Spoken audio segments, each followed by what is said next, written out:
süreçte inşallah temel ihtiyaç maddeleri olan gıdalar, tütün, ısınmaya, giyecek, battaniye. Müslümanlara birlik ve beraberlik ihsan eyle. Müslümanlara bir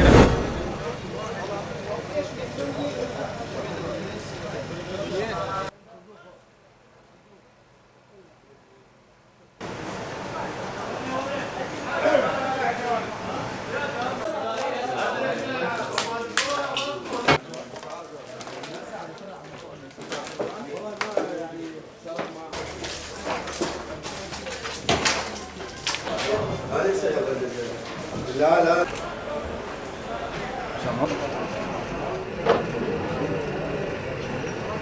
الو هذا بناية الشارع كمان.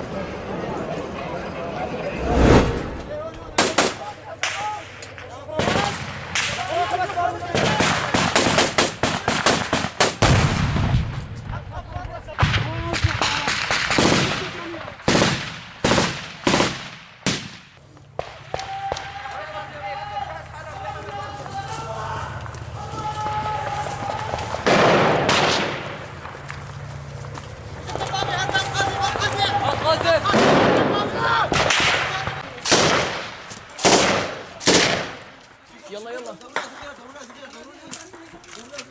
يلا يلا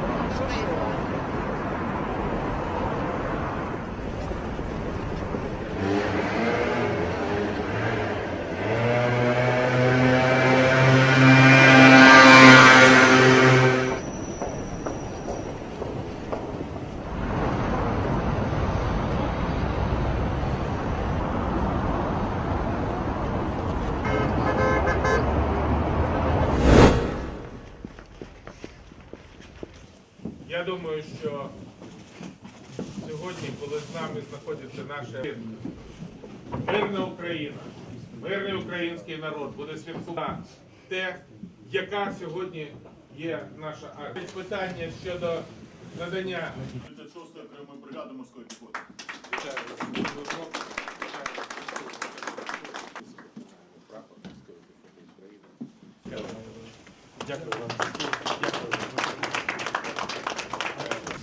захищає мир та спокій українських громадян.